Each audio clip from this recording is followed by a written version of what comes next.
अस्सलाम वालेकुम dear students. आज की वीडियो में मैं आपको सिखाने जा रहा हूँ indirect speech for imperative sentence यानी हुक्मिया जुमले। अगर मैं आपको इसकी डेफिनेशन आपको उर्दू में समझाऊँ वो यूँ होगी, ऐसा जुमला जिसमें हम कोई काम करने ना करने का हुक्म, नसीहत, मशवरा या गुजारिश का लफ्ज़ पाया जाए तो हम उसे इंपेरेटिव सेंटेंस कहेंगे। एक सबसे अहम बात मैं आपको बताता चलूँ वो ये कि इम्पेरेटिव सेंटेंस का जब भी आपको डायरेक्ट स्पीच में कोई सेंटेंस मिलेगा तो सबसे पहले आपने सेंटेंस को पढ़ना है, गौर से पढ़ना है और फिर आपने देखना है कि क्या हो रहा है इस सेंटेंस में। आपको हुक्म दिया जा रहा है, नसीहत की जा रही है, गुजारिश की जा रही है, तजवीज़ या मशवरा दिया जा रहा है। फिर आपने जाकर उसकी जगह इनडायरेक्ट स्पीच में कुछ वर्ड्स की चेंजिंग करनी होगी और आपने सेट टू की जगह ordered, advised, requested, proposed, suggested का वर्ड आपने इस्तेमाल करना है सेट टू की जगह। रूल नंबर 2 की अगर हम लोग बात करें तो आपने कॉमा, इन्वर्टेड कॉमा को हटाकर वर्ड टू का इस्तेमाल करना है और रिपोर्टिंग स्पीच और रिपोर्टेड स्पीच को मिला देना है। फिर रूल नंबर 3 की अगर मैं बात करूं तो इसमें आपने डू नोट की जगह नोट टू यूज़ करना है।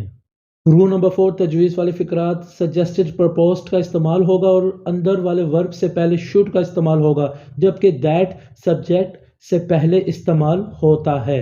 रूल नंबर 5 अगर लेट किसी तजवीज़ या पेशकश का इस्तेमाल होता है तो रिपोर्टिंग वर्ब को सजेस्टेड, प्रपोज्ड में बदल दिया जाता है और उसके बाद शुड लगाया जाता है।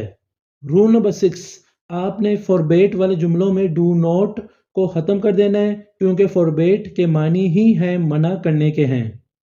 ये जितने भी एग्जाम्पल्स आप अभी देख रहे हैं ये इंपेरेटिव सेंटेंस के हैं और इसमें हम लोग रिक्वेस्ट कर रहे हैं। तो पहले एग्जाम्पल की तरफ चलते हैं। He said to me please help me in this work, he requested me to help him in that work. यहाँ प्लीज से हमने हिसाब लगा लिया कि इंपेरेटिव सेंटेंस है और यहाँ हम लोग रिक्वेस्ट कर रहे हैं, इसलिए हम लोग रिक्वेस्टेड हम लोग ने इनडायरेक्ट स्पीच में वर्ड इस्तेमाल किया है।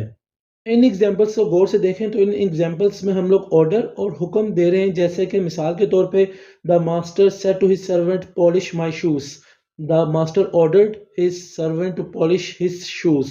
तो यहाँ अगर देखें हम लोग इन्वर्टेड कॉमर्स के अंदर पॉलिश माई शूज से यहाँ हम लोग हिसाब लगा सकते हैं कि ये हुक्म दे रहा है क्योंकि मास्टर अपने नौकर को हुक्म दे रहा है। तो आपने इससे जज कर लिया कि इंपेरेटिव सेंटेंस है, तो हमने इसीलिए हम लोगों ने लिख दिया ऑर्डर्ड। तो बाकी सारे एग्जाम्पल्स को आप गौर से देखें और समझें कि हम लोग ने क्या चेंजिंग इसमें की हुई है। बाकी जो भी चेंजिंग की हुई है उस पर मैं अलग से वीडियो पहले बना चुका हूँ। ये जो एग्जाम्पल्स आप अभी देख रहे हैं इसमें हम लोग नसीहत कर रहे हैं। मिसाल के तौर पर she said to her friend do not tell a lie, she advised her friend not to tell a lie, proposed, suggested. ये जो एग्जाम्पल्स आपको नजर आ रहे हैं इसमें हम लोग तजवीज़ दे रहे हैं, मशवरा दे रहे हैं। For example she said let us play, she proposed to play.